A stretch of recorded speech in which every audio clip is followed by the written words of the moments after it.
respuesta a patógenos y microbios, a un antimicrobiano, agente. a un agente que el cuerpo reconoce como extraño, produciendo una reacción.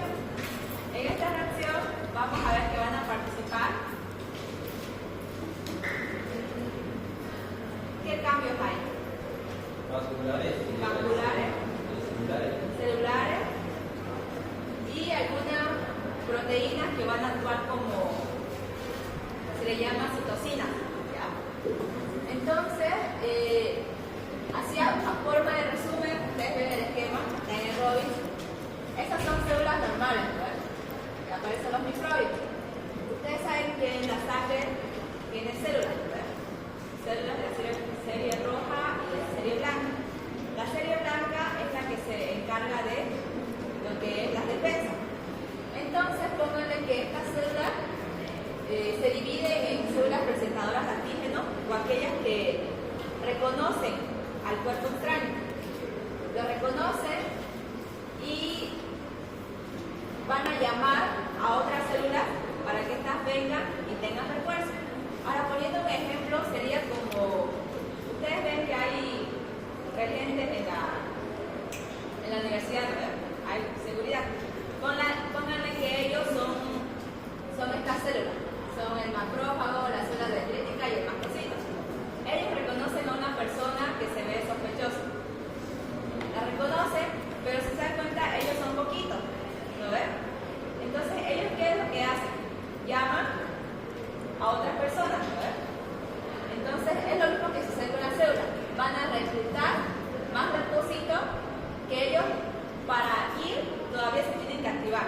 Pónganle que las personas que ellos van a llamar tienen que venir preparadas, tienen que venir, no sé, con un casco, si es muy peligroso, con máscaras, no sé. Y ellos se tienen que activar. Una vez activos, ellos recién ejercen su función y van a ser ayudados por mediadores de inflamación. Estos son como, pónganle como vitamina, o no vitamina, así como estímulos. Cuando ustedes están jugando un juego, les sale como cordón, ¿no? Y es como que tiene más poder. Entonces, estas citocinas van a hacer que la inflamación sea más potente y van a después ir a lo que es la resolución y la reparación. Eso a manera de resumen.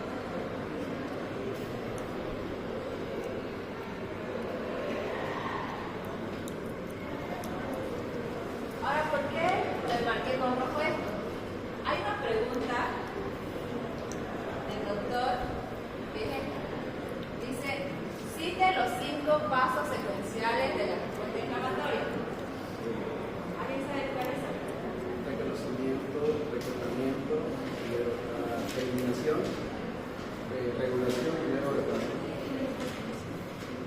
Sí, está bien.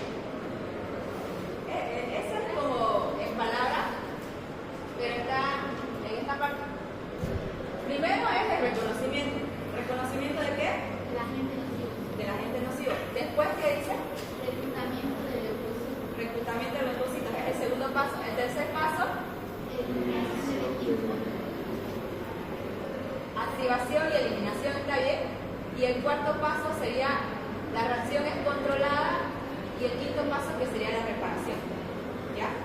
Eso ustedes lo pueden expresar así como en palabras cortas. Son los 5 pasos secuenciales de la inflamación. Y ya como les decía, ¿cuál es la principal diferencia entre una inflamación aguda y crónica? Una es conociendo, la duda y la clínica. La aguda actúa rápidamente y la crónica se tarda en verse. Y aparte, regularmente en la aguda, el estímulo lesivo se va a desaparecer. O sea, está habiendo una lesión y desaparece. Pero en cambio en la crónica regularmente está presente, lo que lo va a llevar a ampliar su tiempo. Ahora, igual que en la lesión celular, hay factores mecánicos, físicos, químicos, biológicos e inmunológicos. También vamos a tener, no sé si el siguiente tema es inflamación, que son las enfermedades autoinmunes, que son enfermedades que nos atacan a nosotros mismos, a nuestro cuerpo. Y también tenemos factores endógenos como la necrosis tisular y la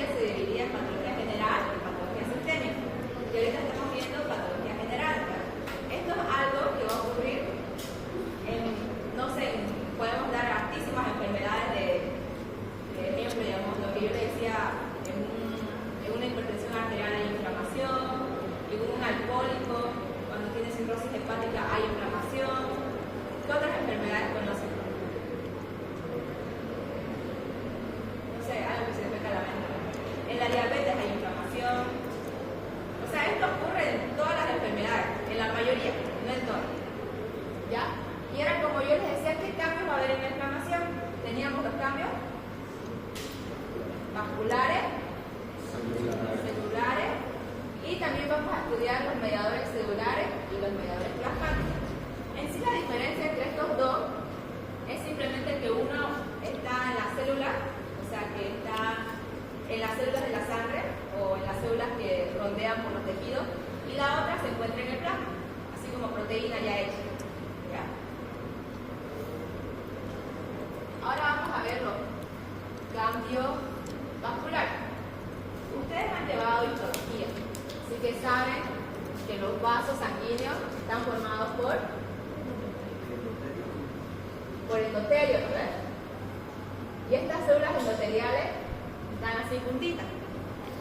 ¿Ya? Ahora, ¿qué es lo que sucede en los vasos ante una inflamación?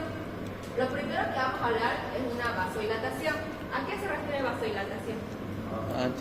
Ampliamiento. Aumento del calibre. Ajá. Ahora, vasodilatación hace referencia solo al aumento del calibre, pero como consecuencia, sí o sí va a haber aumento del flujo sanguíneo. Es como cuando ustedes agarran una manguera, y si esta manguera la amplían más, el diámetro va a salir más flujo, digamos. ¿Ya? Vasodilatación, va a haber un aumento del flujo sanguíneo. Ese es el primer cambio. ¿Cuál es el segundo cambio que va a haber? Aumento de la permeabilidad. Aumento de la permeabilidad. ¿Y a qué se refiere eso? Aquí dijimos que el vaso que era así se hizo así. Ahora yo les decía que los vasos tienen células endoteliales. ¿Y qué pasó aquí? Una separación. Va a haber una separación. Los vasos van a dejar un espacio entre ellos. ¿Ya? Entonces, al dejar este espacio, va a haber un exudado o un trasudado dependiendo de sus propiedades bioquímicas que tenga esa sustancia. Y por último, va a haber éstasis. Éstasis se refiere solamente a la acumulación de sangre que va a haber en ese lugar.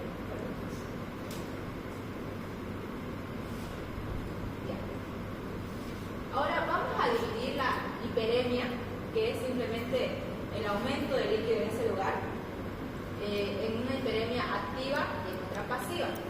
¿Ya? En la inflamación lo que ocurre es una hiperemia activa. ¿Por qué se le llama activa? Porque es un proceso que va a estar regulado por los nervios, por así decirlo. O sea, se va a dar de manera activa, como dice su nombre. Ahora, ¿cuáles son las fases de esta hiperemia activa? Primero, el libro dice que primero va a ocurrir una constricción, una vasoconstricción, que va a estar a cargo de los nervios vasoconstrictores. Después va a haber una vasodilatación con aceleración de la corriente sanguínea. Y por último, esta vasodilatación va a producir una éstasis con aumento de viscosidad por pérdida de plasma. ¿A qué se refiere viscosidad? A que la sangre se va a hacer más espesa. ¿Por qué? Porque se va a salir líquido. O sea, es como que se va a quedar sin esa solución que la permite ser menos viscosa. Ya, a ver, pregunta aquí se voy a anotar. No. ¿Quién me puede decir cuál es la diferencia entre un exudado y un trasudado? Pero levanten la mano, no lo digan todo. Tiene que decirlo para que la anote ya como que responde una pregunta. El exudado tiene líquido contiene con proteína. El exudado. Pero el trasudado sería solo líquido. ¿Y en qué? Regularmente, ¿dónde vemos exudado? En los dos puede haber vasodilatación, pero normalmente el exudado está presente en la que estamos hablando. En la inflamación. Para que haya exudado, ¿cuál es el primero? Ya no se acuerdan de tener eso. Ya, el exudado tiene mayor contenido de proteína. ¿Por qué? Normalmente este líquido se encuentra en las inflamaciones. Y ustedes van a ver, ya cuando estén en tercer año en la clínica, cuando les van a hablar sobre, no sé, un derrame pleural, van a ver que les van a enseñar sobre un derrame de origen inflamatorio o no inflamatorio. ¿Ya? Y la manera de diferenciarlo es cuando ustedes, los pulmones Ustedes conocen que tiene su envoltura, ¿verdad?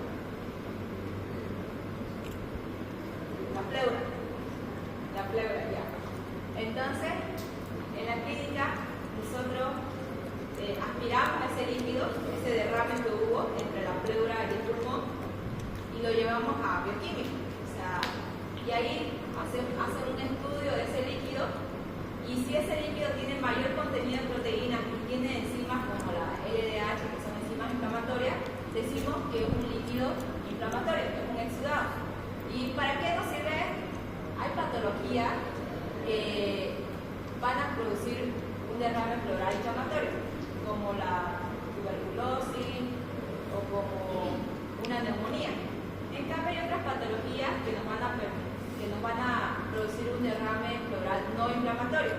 Y ahí estaríamos hablando de un síndrome nefrótico, así. Y es la manera que ustedes tienen que ir viendo como que relacionando con la clínica. O sea, ¿para qué me va a servir? Ya. Ahora, ya vimos la diferencia entre exudado y intrasudado. Ya hablando teóricamente, el exudado tiene proteínas, ¿verdad? Entonces, si tiene proteínas, tiene un mayor peso, tiene una densidad mayor a 1.19. Y en la clínica, el trasudado tiene una densidad menor a 1.19. Eso está en la teoría, en su libro. Pero en sí, la mayor diferencia es lo de las proteínas. ¿Tienen alguna pregunta? ¿Entienden? ¿Están yendo bien? Ya. Eso con los cambios vasculares. Y todavía vamos a ver, yo les dije que había un aumento de la permeabilidad, pero para que haya un aumento de la permeabilidad es necesario que la célula, que haya como una constricción de estas células endoteliales. Ya. Como que las células se hagan más chiquitas. Entonces, esto va a estar dado por la histamina. ¿Por qué? Porque hay unos receptores específicos para esta hormona que van a permitir que el endotelio se contraiga. Esta es una acción rápida y pasajera, y también hay otras citocinas que van a ayudar con esta contracción. Después tenemos que se va a dar por la lesión endotelial de manera directa, las células se van a contraer. O sea, tenemos tres mecanismos por los que se van a dar la contracción del endotelio. Uno es la histamina, uno del grupo de citocina y otro es la lesión endotelial. Ya. Hasta ahí vimos los cambios vasculares. Otra persona, aparte de Gianmarco, lo acabamos de ver, igual para que les anote como pregunta, ¿cuáles son los cambios vasculares? Pero levanten la mano. Solo una persona no la veo. Y que me lo explique así como abrimos ahora.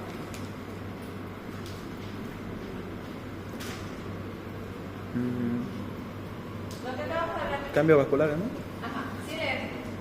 Vasodilatación, permeabilidad y octógono, éxtasis. Ya. ¿Qué dijimos que era vasodilatación? El aumento del flujo sanguíneo, o sea, cuando Aumento se del separa deja una separación.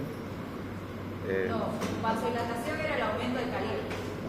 El aumento de permeabilidad es lo que es la separación de la célula. Sí.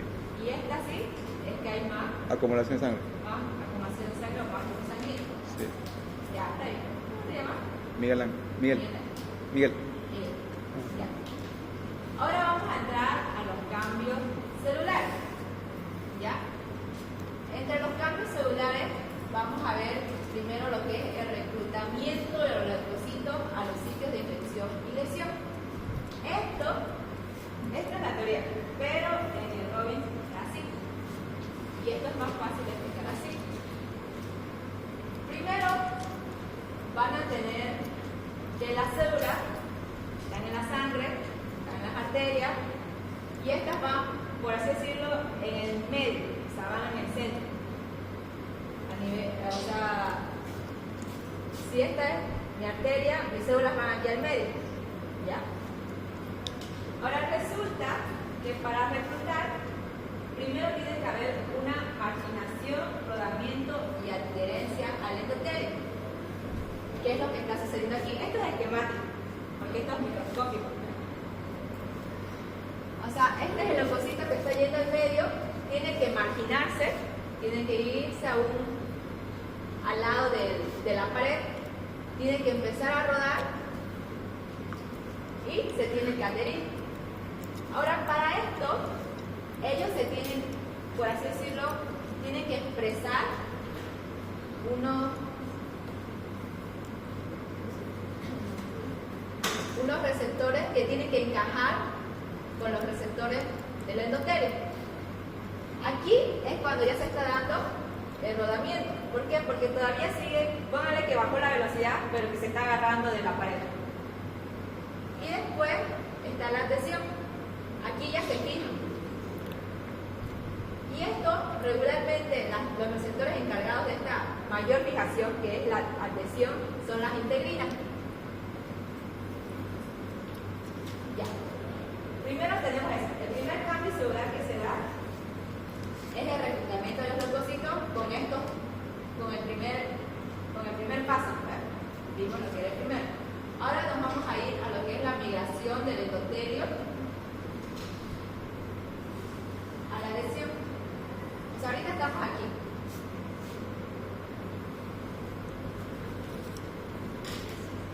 Esto sería la adhesión. Marginamiento, rodamiento y adhesión. Y por último ocurre lo que es la quimiotaxia, que en sí, esto se refiere simplemente a que la célula va a ir a donde la están llamando. Pónganle que yo les dije que hay quimiosinas, ¿no ven? Que son como proteínas que llaman. Y mi célula van a intentar llegar a este lugar donde las están llamando.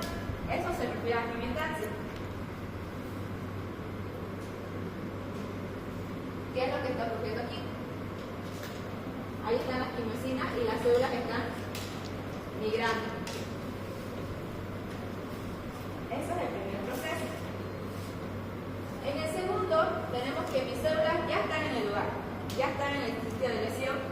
Entonces van a reconocer los microbios y los tejidos muertos. Yo sé que les dije reconocimiento al principio, ¿verdad?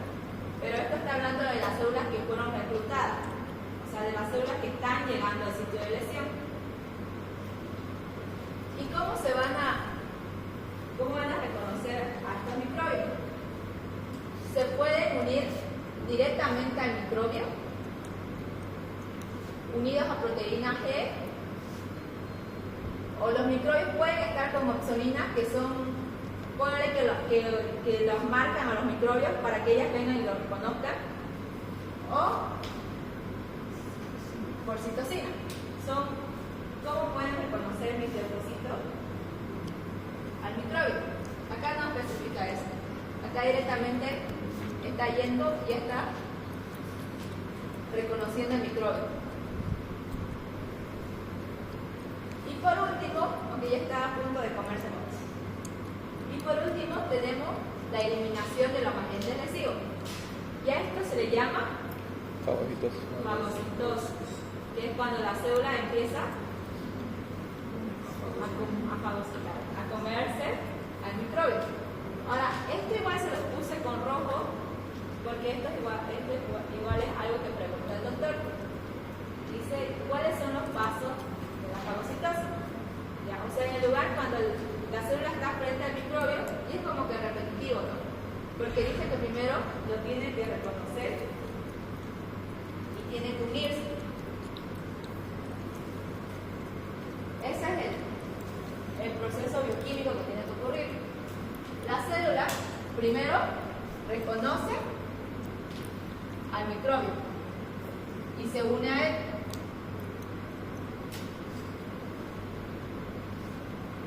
¿Cuál es el segundo paso? Englobamiento del microbio y destrucción. Entonces vemos reconoce y lo fija al microbio. Después lo engloba.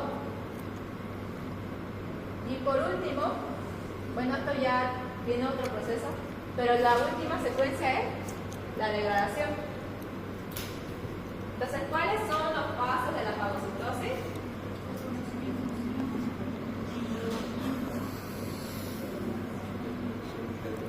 Y destrucción.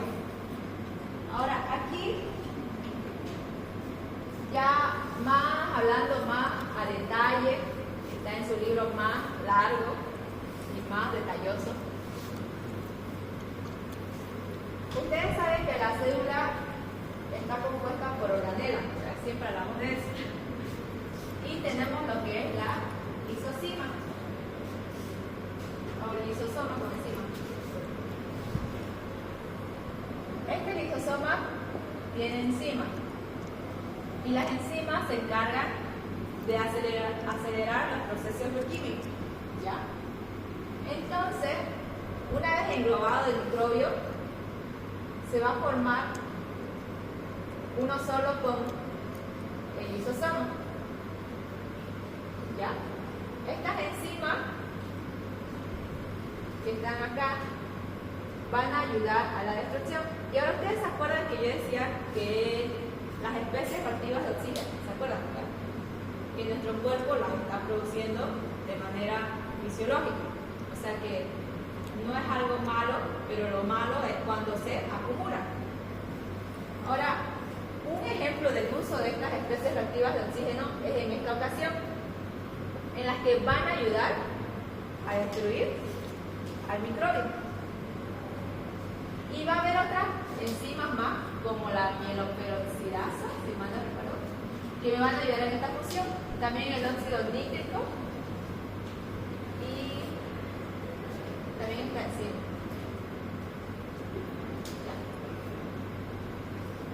Ahora vimos los cambios vasculares, los cambios celulares y otra persona que me pueda decir cuáles son los cambios celulares, parte de Gianmarco y Miguel.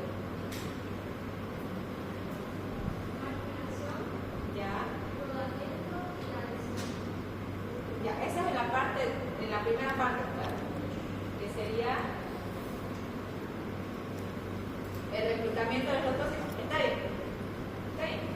Ahora la segunda parte, que es el reconocimiento. Ya. Otra persona, ¿cómo se llama? Carolina. Carolina. Ahora otra persona que me diga los pasos de la fagocitosis. Solo Reconocimiento y adición, englobamiento y destrucción. Milesa. Milesa, ¿ya? Milesa. Ya, vamos bien. Ya. Ahora vamos a pasar de manera general a los mediadores de la inflamación, que son las, por así decirlo, proteínas liberadas, ya sea por una célula o por el hígado. Se los clasifican como plasmática y celular. Por eso se generan a partir del plasma, bueno, a partir del hígado que nos va a liberar el plasma, o desde la célula. Producen una respuesta y estimulan la liberación de otros mediadores. Es como que este mediador me puede afectar en esto, pero este otro mediador puede afectar a este mediador, es como una chipazón total, ¿ya? Como que todo se potencia entre sí. Y entre los más importantes vamos a ver, bueno, histamina lo van a escuchar muchísimo. Y cuando lleguemos igual a lo que son enfermedades autoinmunes, lo vamos a llevar en lo que es el asma. La histamina es un mediador que se va a caracterizar por producir vasodilatación y aumento de la permeabilidad. Y ahora, para que entiendan un poco más lo que se quiere decir a los mediadores celulares, pónganle que este es un mastocito. Un mastocito es igual que decir un basófilo, pero este está en un tejido ya establecido. Este mastocito dentro de él va a tener vesícula con un mediador ya preformado, que es la histamina. ¿Ya? Esto no se lo tienen que aprender, esto es solo un ejemplo para que ustedes me entiendan por qué es importante. Resulta que en el asma es un proceso alérgico en el que va a haber una abundante liberación de histamina. ¿Y cómo se da esto? Cuando una persona que es asmática respira un alergeno, póngale, no sé, polen, o no sé a qué será alérgico.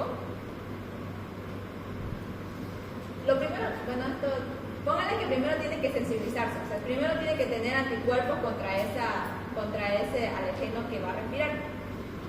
Una vez sensibilizado, este mastocito ya reconoce a ese alergeno, o sea, ya tiene receptor, ya sabe cómo es el polen, ya sabe reconocer, ¿ya? Entonces, lo que va a ocurrir es que en una segunda exposición, cuando reconozca el polen, va a haber una liberación, o sea, se va a activar y va a liberar histamina. Y esta histamina es la encargada de que en los pulmones se produzca la vasodilatación y el aumento de permeabilidad. O sea, esta es como la base bioquímica del asma. ¿Ya? Hay una liberación aumentada de histamina. Eso en los mediadores celulares. Ahora tenemos otros mediadores como la serotonina, que también va a ser importante. ¿Y a qué se refiere preformados y de nueva síntesis? Es simple, acá simplemente ya están en las vesículas, o sea, ya están preparados para liberarse, pero aquí tienen que hacerlas todavía. O sea, la célula se activa y recién las están produciendo. Y tenemos todo eso, que pueden leerlo en sí. Después tenemos los mediadores plasmáticos. Los mediadores plasmáticos son producidos por el hígado y están en la sangre, en el plasma. O sea, están rondando en la sangre, no están dentro de la célula.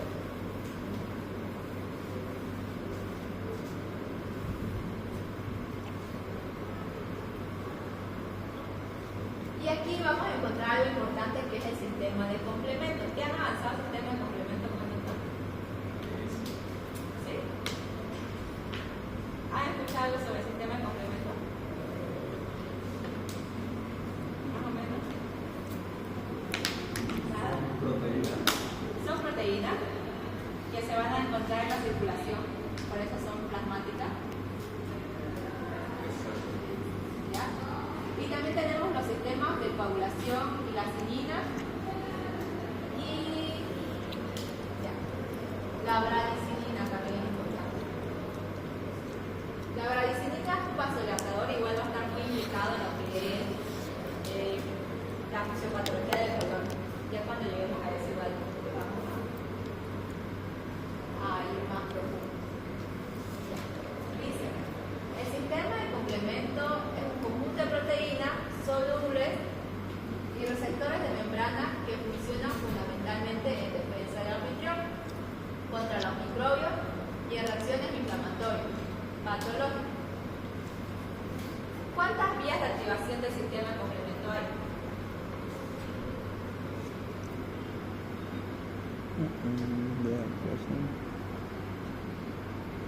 Tres. ¿Tres? La clásica, la activación y de vías de Manosa. La de Manosa. ¿Y quién sabe cuáles son sus características de cada uno? Mirando el dibujo. Una persona. En síntesis, la vía clásica, ¿cómo se va a dar? Por la presencia de un anticuerpo unido al antígeno. Esa es la que la va a activar. Es simple. Una dice, bueno, en la vía clásica dice que se va a dar por una unión del anticuerpo con el antígeno. Nada. En la vía alternativa, el microbio directamente, por los polisacáridos que tiene, va a activar el sistema de complemento. Y la vía de leptina me dice que hay manosas circulando en mi sangre, que estas se van a unir al microbio, que es la vía de la leptina, y va a ocasionar su activación. O sea, tal y como lo ven ahí, es como dice el libro, que son 3 vías. Ahora, ¿por qué se llama sistema? Porque este es un sistema. Porque va a ser, es como una cascada, igual que yo les mencioné cuando avanzamos de las vías apoptósicas, ¿verdad? Es como, si se activa esto, se activa esto, si se activa esto, se activa esto, así. Lo mismo parecido sucede aquí. Vamos a tener estos esquemas que veo aquí. Bueno, el libro está más complicado, está más complejo. Si ustedes lo leen, parece como que el C1 activa el C3 y el C3 se parte en 2 y la parte activa se va a hacer esto y la otra parte se va a hacer. Ya. Pero aquí, más o menos su función, resumiendo todo lo que está escrito en el libro, va a haber la activación del C3B y el C3. El C3 que se va a partir en una porción A y una porción B. La porción A me dice que va a ir directamente a activar a los leucocitos, que los va a reclutar. ¿Qué célula es esto, por si acaso? Histología. ¿Qué célula es? Macrófago. Es un leucocito, pero es una célula. Neutrófico. Es un neutrófico. Chico, está bien, pero no sé bien. Yo no lo dibujaba así. Yo no lo dibujaba así. Ya. Este es un neutrófico. Ya. Ahora, en el C3B, lo que va a hacer es permitir que este es un monocito, que un monocito reconozca el microbio y pueda hacer la función de fagocitosis. Y esta es su segunda función. Y en el tercero se va a unir junto con otras proteínas que son parte del sistema de complemento, en sí desde la C5 hasta la C9. Y directamente en el microbio, o sea, aquí ya no piden ayuda de nadie, directamente en el microbio van a formar un complejo de ataque. Y así lo van a destruir el microbio. Entonces, ¿cuáles son las funciones del sistema de complemento? El primero, inflamación, o sea, ayudan a la inflamación. Segundo, fagocitosis. Y tercero, lisis del microbio o formación del complejo de ataque de membrana. ¿Ya? ¿Van bien? ¿Sí? ¿Tienen alguna pregunta?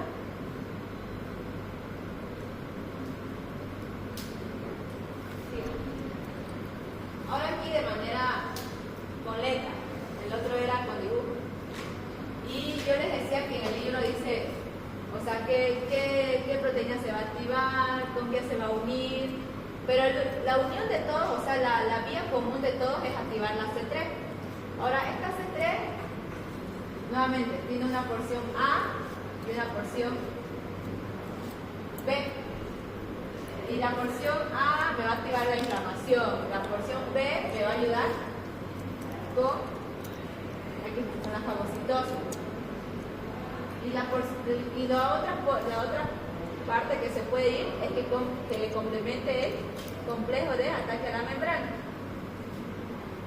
Eso es en síntesis lo que dice todo lo que está escrito en el libro, pero el libro es más largo, o sea, van a leerlo y es más, no sé cuántas planas son, pero es más pesado. Pero con que entiendan esto y lo lean, van a estar bien.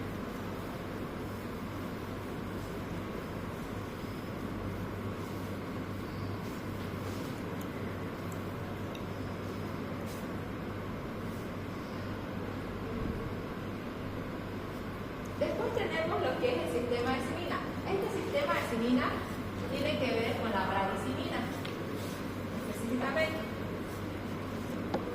Dice, son péptidos vasoactivos derivados del cininógeno. Por acción de proteasa, por acción de las proteasas llamadas caritreínas, estas van a producir branicina. O sea, los cininógenos. Esto creo que no está. Por acción de las caritreínas, me van a producir branicina. Y esta función de la branicina tiene la función de permeabilidad muscular y contrae el músculo liso. Después tenemos el sistema de coagulación. Este sistema de coagulación lo vamos a ver más a detalle en lo que son los trastornos hemodinámicos en la sangre. ¿Por qué? Lo van a ver en fisiología igual, pero ustedes fisiológicamente han visto en su cuerpo cuando se hace una herida no sangra por toda la vida, sino que se coagula. Entonces, para que eso ocurra, son proteínas que se activan, un sistema igual nuevamente que esto activa esto, que esto activa esto, que esto activa esto, que por último, o el paso más importante, es la activación del fibrinógeno a fibrina, con la protombina, que esta nos va a permitir que, póngale que el fibrinógeno convertido en fibrina pase como una red que va a encerrar células y que va a permitir ese taponcito que ya va a dejar de sangrar. Y por último tenemos el metabolismo de ácido araquidónico. ¿Están cansados? ¿No? ¿Sí? ¿Quiénes están leyendo su libro? Todos. La pregunta sería, ¿quién no está leyendo su libro? Tienen que ir leyendo, chicos. Miren que ahorita tienen tiempo. Después, los exámenes se acumulan, hay exámenes de esto, y ya no tienen que leer. Así que, ahorita que están a inicio de año, tienen que ir leyendo de a poco. Ya, este es el metabolismo del ácido araquidónico. Igual esto es importante que ustedes aprendan bien, porque esto lo van a volver a ver en materias superiores. Cuando estén en tercer año van a llevar lo que es farmacología. Y nosotros cuando aplicamos un fármaco, este siempre tiene una acción, ¿verdad?, sobre algún proceso o sobre alguna célula. Y en este caso, ¿conocen los esteroides? ¿O los corticosteroides? ¿Sí? Por ejemplo, estos van a actuar en este metabolismo, ¿ya? Entonces, si ustedes aprenden bien esto este año, ya en farmacología les va a ser como que, estoy recordando, sí, lo que aprendí en patología, sí, yo entiendo. ¿Por qué? Porque la doctora les va a decir, ¿cuál es la acción de los corticosteroides? Ellos solo van a inhibir las fosfolipasas que se encuentran en el sistema del metabolismo del ácido araquidónico. O sea, y ya ustedes relacionan, ¿ya? Pero él no les va a volver a explicar todo desde el inicio, como que, bueno chicos, lo que pasa es que en la membrana celular hay una lesión y se ocurre. No, o sea, ustedes ya tienen que saber. Pero ya ustedes ya saben en dónde, de qué está hablando y cómo es que ellos prohíben esa secuencia. Ahí actúan los corticosteroides, pero aquí, en la ciclooxigenasa un poquito más abajo, van a actuar lo que es el ácido acetilsalicílico, o también llamado, y también están ahí lo que es el paracetamol. Ya, ahora veamos lo fisiológico. Yo les comentaba algo de farmacología. Los fosfolípidos están presentes en la membrana celular. Ahora, cuando hay una lesión, ustedes recordarán cuando hablamos de lesión celular que hay enzimas que se activan por un aumento del calcio, ¿verdad? Y entre ellas estaba la fosfolipasa. fosfolípidos se metabolicen y se conviertan en ácido araquidónico. Ahora, este ácido araquidónico tiene dos vías. Puede ir por la vía de la ciclooxigenasa o por la vía de la oxigenasa. Por la vía de la ciclooxigenasa va a producir lo que es la prostaciclina, el tromboxano y la prostaglandina D y la prostaglandina E.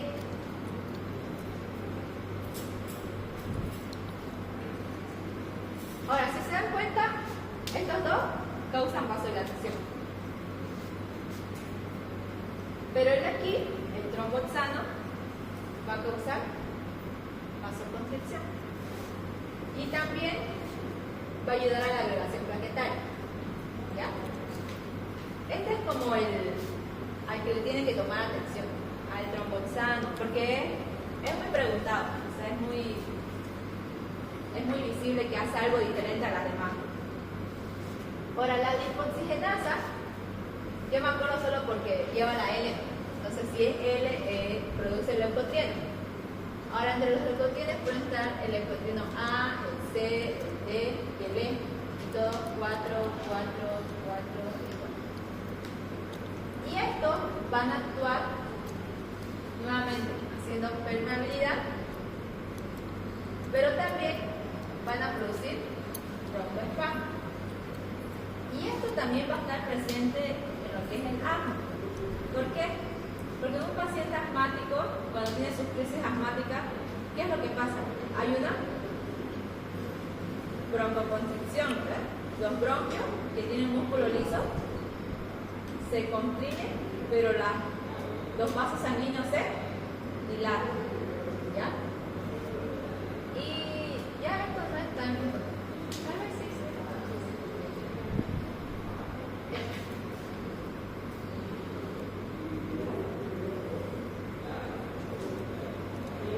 ahora tenemos otros mediadores de la inflamación. Tenemos el factor activador de plaquetas, que va a ayudar con la agregación plaquetaria. Otra citocina, el óxido nítrico, que se va a encargar de relajar el músculo liso. De ahí tenemos neuropéptidos y factores de crecimiento.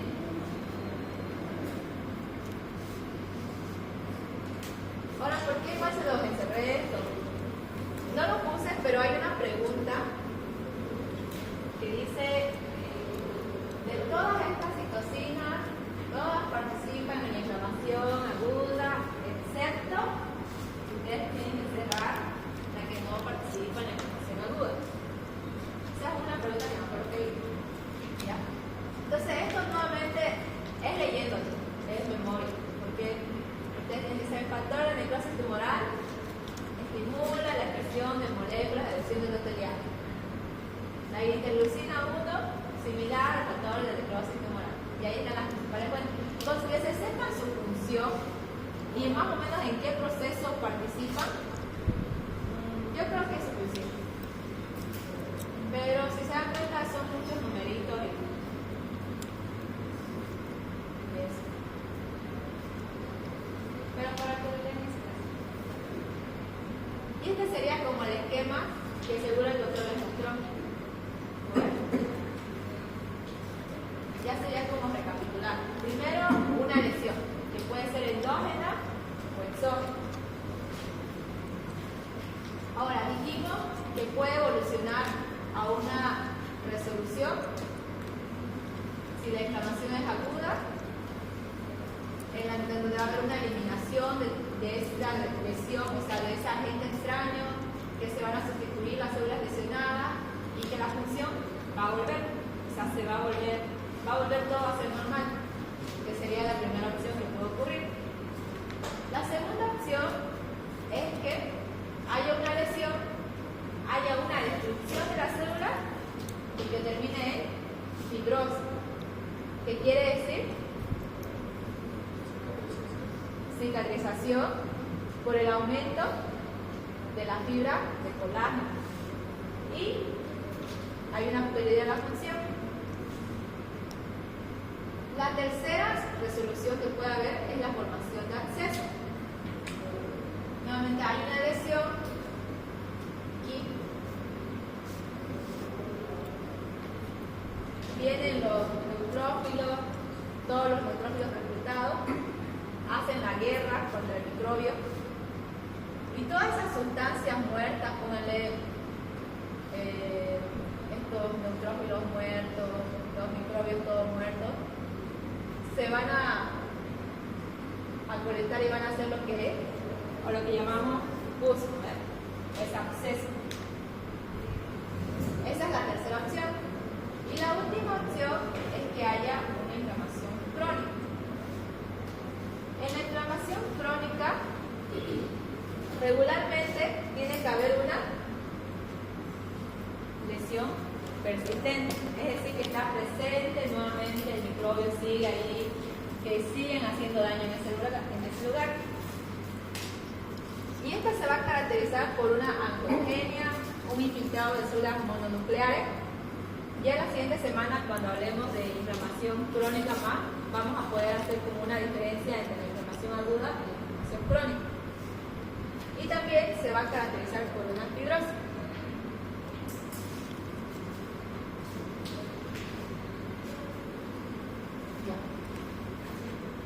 Ahora sí, esto es nuevamente otro esquema, pero ya esto es como ejemplo de enfermedades.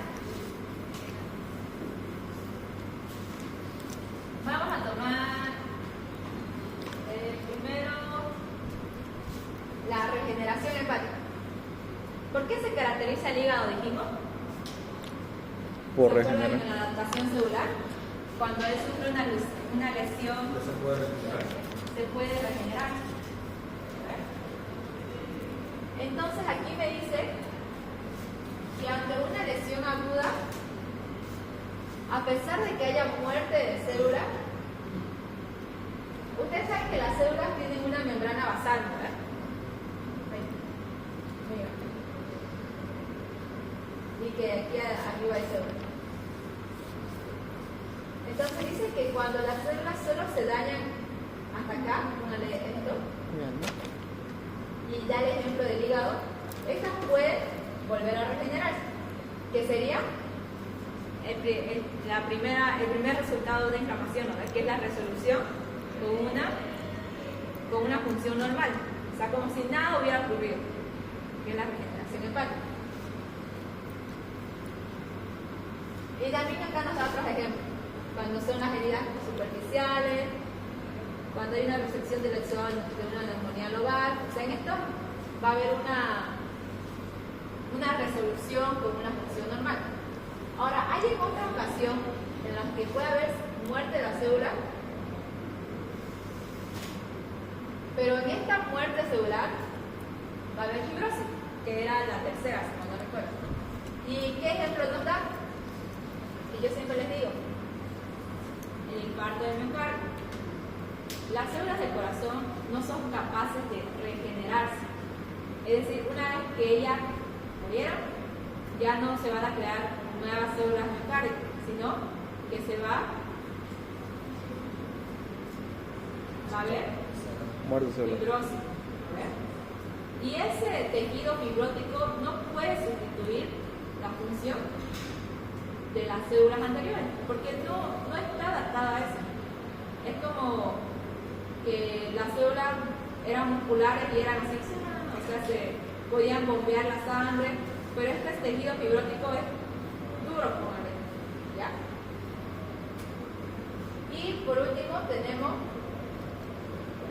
la fibrosis con tejido cicatricial. Bueno, es como similar a este, pero en este lo toma como si hubiera una curación, o sea, una curación más o menos, porque no va a volver a su función normal. Pero en esta fibrosis es más marcada. Y acá nos pone el ejemplo la cirrosis. Y nuevamente hablando del hígado. Acá dijimos en una lesión aguda, en el hígado puede haber una regeneración hepática, todo tranquilo. Pero en esta cirrosis ya hace referencia a un hígado que está sufriendo una inflamación constante, una inflamación crónica. ¿Y se acuerdan de quién dimos ejemplo en esta cirrosis hepática? ¿De qué persona? Las personas alcohólicas. Regularmente ellas llevan un proceso crónico, o sea, la inflamación está una y otra vez. Entonces, para ellos la solución es ya hacen fibra colágena, ya no hay nuevos hepatocitos, pero ya es por una inflamación crónica. Ahora vamos a ir a las preguntas, ¿ya? Porque ya ¿tienen alguna pregunta? Los que ya me respondieron ya